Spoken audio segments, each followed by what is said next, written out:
M B G speak کے ساتھ بلال غوری آپ کی خدمت میں حاضر ہے۔ ہمارے ہمسایہ ملک بنگلہ دیش میں صورتحال لمحہ بلمحہ تبدیل ہو رہی ہے۔ احتجاجی طلبہ کی طرف سے دیے گئے الٹیمیٹم کے بعد بنگلہ دیشی صدر نے پارلیمنٹ کو تحلیل کر دیا ہے۔ دوسری طرف بھارتی میڈیا یہ جو تبدیلی آئی ہے بنگلہ دیش میں، اس کا ذمہ دار پاکستان کو قرار دے رہا ہے۔ بھارتی میڈیا کی طرف سے یہ تاثر دیا جا رہا ہے کہ بنگلہ دیش میں وزیر اعظم حسینہ واجد کی حکومت گرانے کی جو سازش ہے وہ آئی ایس آئی نے تیار کی، اور آئی ایس آئی کے جو سلیپر سیل ہیں وہ وہاں متحرک تھے۔ اس طرح کی باتیں جو ہیں وہ بھارتی میڈیا کی طرف سے کی جا رہی ہیں۔ اور کل جب وزیر اعظم شیخ حسینہ واجد بنگلہ دیش سے فرار ہوئیں، انہوں نے حکومت چھوڑنے اور مستعفی ہونے کا فیصلہ کیا، اور اس کے بعد احتجاجی مظاہرین پرائم منسٹر ہاؤس میں داخل ہو گئے، تو وہاں جس طرح کے مناظر دیکھنے کو ملے، جس طرح کی تصویریں سامنے آئیں، جس طرح سے وہاں لوٹ مار کی گئی، تو ان کو دیکھتے ہوئے 9 مئی کو لاہور جناح ہاؤس یعنی کور کمانڈر ہاؤس پر دھاوا بولنے کے بعد جو کچھ یہاں ہوا تھا، ان مناظر کی یاد جو ہے وہ تازہ ہو گئی، اور کم و بیش اسی طرح کے مناظر جو ہیں وہ دیکھنے کو ملے تھے جب یہاں تحریک انصاف کے کارکنوں نے کور کمانڈر ہاؤس لاہور پہ دھاوا بول دیا تھا، اور اس کے بعد وہاں جو سامان موجود تھا جس طرح سے اسے مال غنیمت سمجھ کر لوٹیا گیا تھا، تو اسی طرح کے واقعات جو ہیں وہ کم و بیش وہاں دیکھنے کو مل رہے ہیں۔ تو ان دونوں واقعات میں، یعنی جو کل بنگلہ دیش میں ہوا اور جو گزشتہ برس 9 مئی کو پاکستان میں ہوا تھا، ان دونوں واقعات میں کیا کسی قسم کی کوئی مماثلت اور مشابہت ہے، اور کیا کوئی مطابقت جو ہے ان دونوں واقعات میں تلاش کی جا سکتی ہے؟ آج کے شو میں ہم اسی حوالے سے گفتگو کریں گے۔ آپ نے سوشل میڈیا پر وہ مناظر یقیناً دیکھے ہوں گے، اور اس طرح کی تصویریں ویڈیوز جو ہیں وہ وائرل ہو رہی ہیں۔ مختلف جو نیوز چینلز ہیں وہ اسے نشر کر رہے ہیں، اور یہ انٹرنیشنل نیوز کے طور پہ جو ہے وہ یہ خبر دی جا رہی ہے کہ جس طرح سے مظاہرین نے وہاں بنگلہ دیش میں پرائم منسٹر ہاؤس میں داخل ہونے کے بعد لوٹ مار کی، تو وہاں جس کے ہاتھ جو لگا اس نے اسی پہ ہی اکتفا کیا، اور اسے غنیمت سمجھ کر، بلکہ مال غنیمت سمجھ کر جو ہے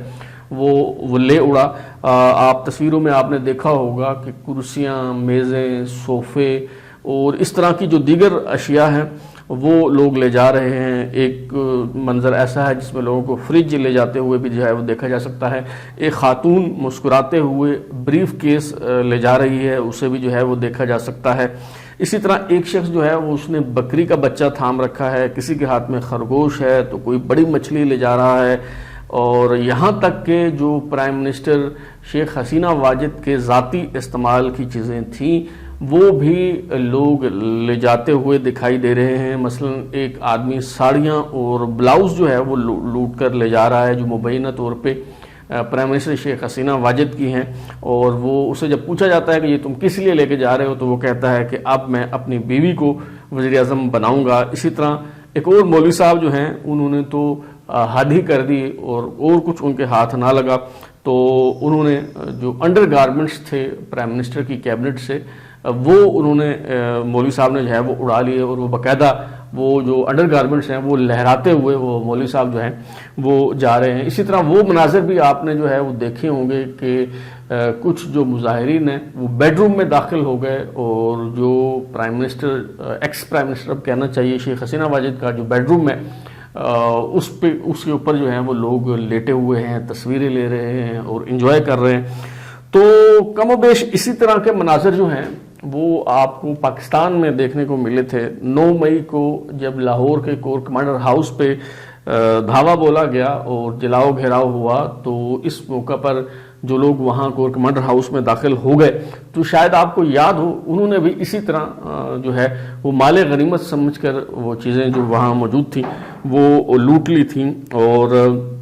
ایک واقعہ جو ہے وہ اس میں آپ نے دیکھا ہوگا کہ ایک نوجوان جو ہے وہ مور لے کے جا رہا ہے، بعد میں یہ لڑکا جو ہے وہ پکڑا بھی گیا، گرفتار ہو گیا۔ اسی طرح جو عمران خان صاحب کے بھانجے ہیں حسان نیازی، وہ جلسہ عام میں لوگوں کے سامنے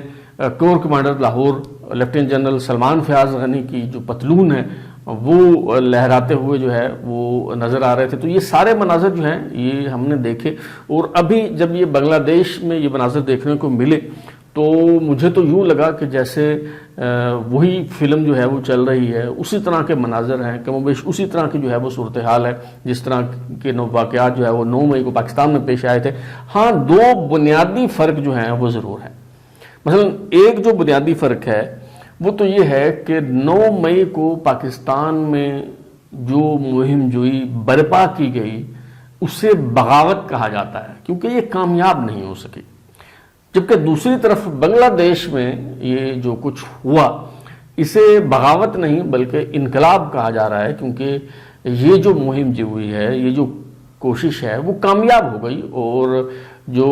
حکمران ہیں شیخ حسینہ واجد، انہیں ملک چھوڑنے پر جو ہے وہ مجبور کر دیا گیا۔ تو ایک تو یہ اس میں جو ہے وہ بنیادی فرق ہے۔ ایک دوسرا فرق بھی ہے، اور وہ دوسرا فرق یہ ہے کہ یہاں ہمارے ہاں پاکستان میں 9 مئی کو جو کچھ ہوا تھا اس کا ہدف سویلین حکومت ہرگز نہیں تھی۔ یہ جو کچھ پاکستان میں ہوا اس کا ہدف یا تو عسکری تنصیبات تھی، یا پھر جیسا کہ لاہور کے کور کمانڈر ہاؤس پہ دھاوا بولا گیا، تو اس ساری جو مہم جوئی تھی پاکستان میں 9 مئی کی، اس کا جو ہدف تھا، اس کا جو نشانہ تھا، وہ فوج تھی، فوج کی قیادت تھی، فوجی تنصیبات تھیں، ان پہ جو ہے وہ حملے کیے گئے۔ جبکہ یہاں بنگلہ دیش میں جو کچھ ہوا، خواہ وہ پہلے ہوتا رہا یا یہ ابھی جو ہے وہ 4 یا 5 اگست کو جو کچھ ہوا ہے، تو اس میں جو نشانہ تھا وہ فوج نہیں تھی، قانون نافذ کرنے والے ادارے نہیں تھے، بلکہ ان مظاہرین کا جو ہدف تھا وہ سویلین حکمران شیخ حسینہ واجد تھیں، جو وزیر اعظم کے عہدے پر متمکن تھی۔ تو یہ 2 جو ہیں وہ بنیادی فرق ہیں 9 مئی کے واقعات اور جو بنگلہ دیش میں جو کچھ ہوا ہے۔ ان دونوں واقعات کے حوالے سے اگر ہم ان دونوں کا موازنہ کرنے کی کوشش کریں تو کچھ اس میں مشابہت بھی ہے، کچھ مطابقت بھی ہے، لیکن کچھ بنیادی فرق بھی ہیں جو میں نے آپ کے سامنے جو ہے وہ رکھ دی ہیں۔ اچھا، تو صورتحال جو ہے وہ بڑی دلچسپ ہے، دلچسپ اس طرح سے کہ میں دیکھ رہا ہوں کہ لوگ کس طرح سے اچانک گرگٹ کی طرح رنگ بدل رہے ہیں، موقف بدل رہے ہیں، پینترے بدل رہے ہیں۔ مثلا 2 چیزیں جو ہے وہ میں آپ کے سامنے جو ہے وہ رکھنا چاہوں گا۔ ایک تو آپ کو یاد ہوگا کہ سابق وزیر اعظم اور تحریک انصاف کے بانی چیئرمین جناب عمران خان نیازی صاحب جو ہیں، انہوں نے کچھ عرصہ قبل ایک ویڈیو پوسٹ بھی کی تھی، اور جس میں انہوں نے جو ہے وہ شیخ مجیب الرحمان کو اپنا ہیرو قرار دیا تھا، اور اس ویڈیو میں کہا گیا تھا کہ شیخ مجیب الرحمان جو ہے وہ غدار نہیں تھا بلکہ یحییٰ خان جو ہے وہ غدار تھا۔ اچھا، یہ باقاعدہ جب یہ ویڈیو پوسٹ ہوئی، پھر اس کے بعد تحریک انصاف کی طرف سے ایک باقاعدہ بیانیہ بنا، یہ کہا جانے لگا کہ شیخ مجیب الرحمان جو ہے وہ ہمارا ہیرو ہے، اور عمران خان کو شیخ مجیب الرحمان سے تشبیہ دی جانے لگی، اور یہ چیتاونی بھی دی جا رہی تھی کہ جی ہوش کے ناخن لینے چاہیے۔ اس وقت بھی جو مینڈیٹ تھا وہ تسلیم نہیں کیا گیا،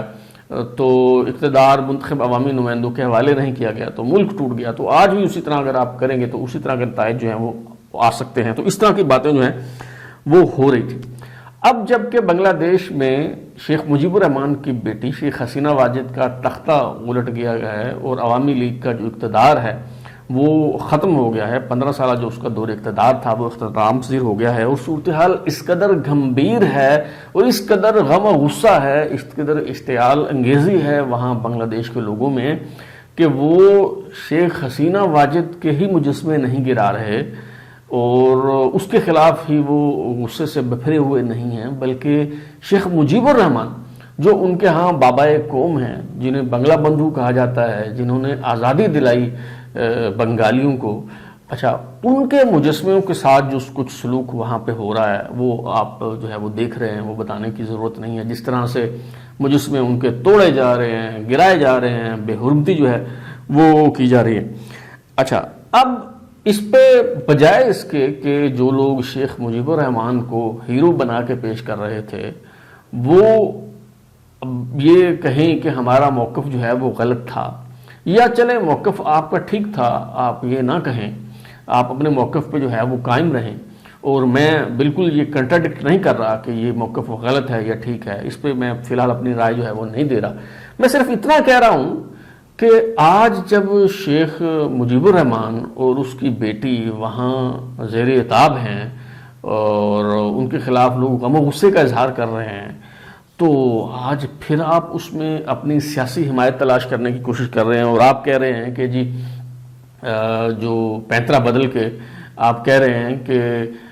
جو پاکستانی وزیر اعظم ہیں میاں شہباز شریف صاحب، انہیں بھی سبق سیکھنا چاہیے اور انہیں رابطہ کرنا چاہیے شیخ حسینہ واجد سے، اور معلوم کرنا چاہیے کہ کس طریقے سے پاکستان سے اس طرح کے حالات اگر بن جائیں تو کس طرح سے جو ہے وہ نکلا جا سکتا ہے، اور اس طرح کی صورتحال جو ہے وہ یہاں بھی درپیش ہو سکتی ہے۔ مطلب یہ آپ کیسے کر لیتے ہیں؟ یہ بالکل مطلب متضاد باتیں ہیں نا، کہ ایک طرف آپ شیخ مجیب کو ہیرو قرار دے رہے ہیں، اور پھر وہاں شیخ مجیب کے خلاف جو انقلاب آیا ہے اب اسے بھی آن کر رہے ہیں اور اسے بھی اپنے حق میں جو ہے وہ استعمال کرنے کی کوشش کر رہے ہیں۔ اچھا، اسی طرح جو ہمارے ہاں جو دانشور حضرات ہیں ان کے حوالے سے بھی ایک بڑا تضاد جو ہے وہ سامنے آ رہا ہے، اور وہ بھی میں سمجھتا ہوں کہ اس کی نشاندہی کرنا جو ہے بہت ضروری ہے۔ کل تک صورتحال یہ تھی کہ ہمارے جو دانشور ہیں وہ ہمیں صبح و شام لان تان کر رہے تھے اور درس دے رہے تھے اور سمجھانے کی کوشش کر رہے تھے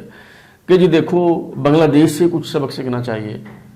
آپ نے یہاں پاکستان میں معیشت کا بیڑا غرق کر دیا ہے، اور بنگلہ دیش میں دیکھیں اکانومی کہاں سے کہاں پہنچ گئی ہے، بنگلہ دیش ترقی کر کے کہاں چلا گیا ہے۔ وہ جناب دیکھیں ان کے یہاں زر مبادلہ کے ذخائر کتنے ہیں، ہمارے ہاں کتنے ہیں، ان کی برآمدات کتنی ہیں، ہماری کتنی ہیں، وہ ہم سے بعد میں آزاد ہوئے، ہم سے ہی آزاد ہوئے اور دیکھیں کتنی ترقی کر گئے ہیں، اور ہم کتنا جو ہے وہ پیچھے رہ گئے ہیں۔ اور یہ بھی کہا گیا کہ وہ بنگلہ دیش کی جو کرنسی ہے یعنی ٹکا، جسے ہم کہتے تھے کہ تو ٹکے کا آدمی نہیں ہے، اور جس کی کوئی ہم سمجھتے ہیں کہ کوئی وقت نہیں ہے، تو وہ بنگال کا جو ٹکا ہے وہ پاکستانی روپے کے مقابلے میں بہت تگڑا ہو گیا ہے۔ تو اس طرح کی باتیں جو ہے وہ صبح و شام کی جا رہی تھیں اور جو لوگ کر رہے تھے۔ اچھا، پھر اگین میں یہ نہیں کہہ رہا کہ یہ باتیں غلط تھیں یا غلط ہیں، میں تو صرف یہ عرض کرنے کی کوشش کر رہا ہوں کہ بھائی صاحب کل تک آپ یہ باتیں کر رہے تھے، اور آج جب وہاں پہ یہ کچھ ہوا ہے اب اسے بھی آن کر رہے ہیں۔ آپ کہہ رہے ہیں جی دیکھیں وہاں جمہوریت کی فتح ہوئی، عوام جیت گئے، آمریت کو شکست ہوئی، شیخ حسینہ واجد جو ہے اس کو اپنے امجان کو پہنچ گئی، یہ ہو گیا وہ ہو گیا فلاں۔ یعنی آپ کس طرح سے یہ کر لیتے ہیں؟ میں یہ نہیں کہہ رہا کہ وہ جو باتیں کی جا رہی تھیں وہ غلط تھیں، لیکن اگر آپ وہ باتیں کر رہے تھے تو پھر کم از کم یہ جو کچھ ابھی بنگلہ دیش میں ہوا ہے یا ہو رہا ہے آپ کو اس کی حمایت تو نہیں کرنی چاہیے۔ پھر آپ کو کہنا چاہیے کہ یہ جو کچھ ہوا ہے یہ غلط ہوا ہے، کیونکہ بنگلہ دیش ترقی کر رہا تھا۔ لیکن آپ وہ پہلی جو باتیں ہیں ان پہ نظر ثانی کیے بغیر، ان سے رجوع کیے بغیر یہ اس تبدیلی کے حق میں آپ نے دلائل دینا جو ہے وہ شروع کر دیے ہیں۔ تو یہ دو بڑی فکری نوعیت کی جو بددیانتیاں ہیں ان کا جو ہے نشاندہی کرنا بہت ضروری تھا۔ ایک جو فکری بددیانتی ہے وہ سیاسی جماعتوں کی طرف سے، سیاسی کارکنوں کی طرف سے ہے، اور دوسری جو ہے وہ میری قبیل کے لوگوں سے ہے، یعنی جو دانشور طبقہ ہے وہ ان کی طرف سے ہے۔ تو میں نے سمجھا کہ اس کی نشاندہی جو ہے وہ میں کر دوں۔ ہاں البتہ یہ جو مطابقت اور مشابہت تلاش کی جا رہی ہے 9 مئی اور 5 اگست کے واقعات کی، تو اس میں کوئی شک نہیں کہ اس میں بہت مطابقت بھی ہے، لیکن جو کچھ بنگلہ دیش میں ہوا ہے، یعنی وہاں جو لوٹ مار ہوئی ہے، وہاں جس طرح سے مجسموں کو توڑا گیا ہے، بے حرمتی ہوئی ہے، یہاں بھی تو مجسمے توڑے گئے تھے نا، وہاں بھی مجسمے توڑے گئے، یہاں بھی لوٹ مار ہوئی تھی، وہاں بھی لوٹ مار ہوئی، یہاں بھی لوگ جو ہے وہ داخل ہونے کے بعد، دھاوا بولنے کے بعد جو ہے جس کے ہاتھ جو لگا وہ لے گیا، وہاں بھی اسی طرح کی صورتحال جو دیکھنے کو ملی۔ لیکن بنگلہ دیش میں 9 مئی کے حوالے سے کوئی ریاستی بیانیہ بنائے جانے اور ان واقعات میں ملوث افراد کو قانون کے کٹہرے میں لائے جانے کا جو ہے وہ کوئی امکان دکھائی نہیں دیتا۔ کیوں دکھائی نہیں دیتا؟ اس لیے کہ پاکستان میں تو میں پھر کہوں گا کہ جو کچھ ہوا اس کا ہدف جو ہے وہ فوجی قیادت تھی، لیکن بنگلہ دیش میں جو کچھ ہوا اور جہاں لوٹ مار ہوئی، جن کی تذلیل ہوئی، جن کی تحقیر ہوئی، وہ ان کا تعلق فوج سے نہیں ہے۔ وہ جو ہے وہ ہدف جو تھا بنگلہ دیش میں وہ سویلین حکمران تھے، پرائم منسٹر ہاؤس پہ دعویٰ بولا گیا ہے، وہاں لوٹ مار ہوئی ہے، سیاسی لوگوں کی تذلیل اور تحقیر جو ہے وہ کی گئی ہے۔ تو میرا نہیں خیال کہ اس پہ کسی قسم کی کوئی کارروائی ہوگی، کیونکہ پاکستان ہو یا بھارت ہو، بنگلہ دیش ہو، بھارت کی صورتحال شاید کچھ مختلف ہے، تو پاکستان ہو، بنگلہ دیش ہو، یہاں پہ جو ریاست حرکت میں آتی ہے اور جسے ریاست پہ حملہ تصور کیا جاتا ہے، وہ تب ہوتا ہے جب فوج پہ حملہ ہوتا ہے، جب فوج کی بے حرمتی ہوتی ہے، فوج کی تذلیل ہوتی ہے، فوج کے خلاف بات کی جاتی ہے۔ تو یہی اگر وہاں کسی کور کمانڈر ہاؤس میں گھس کے لوگوں نے کیا ہوتا تو شاید وہاں بھی اسی قسم کا بیانیہ بنایا جاتا جس قسم کا بیانیہ پاکستان میں تشکیل دیا گیا ہے۔ تو اب تک کے لیے اتنا ہی۔ بلال گروپ کو اجازت دیجیے، پھر ملاقات ہوگی۔ اگر آپ کو ہمارا شو پسند آیا تو اسے لائک کریں، کامنٹ کریں، شیئر کریں، اور ہمارا چینل سبسکرائب کرنے کے بعد بیل آئکن کی گھنٹی ضرور دبائیں تاکہ آپ کو نئی ویڈیوز کے نوٹیفیکیشن ملتے رہیں۔ بہت شکریہ۔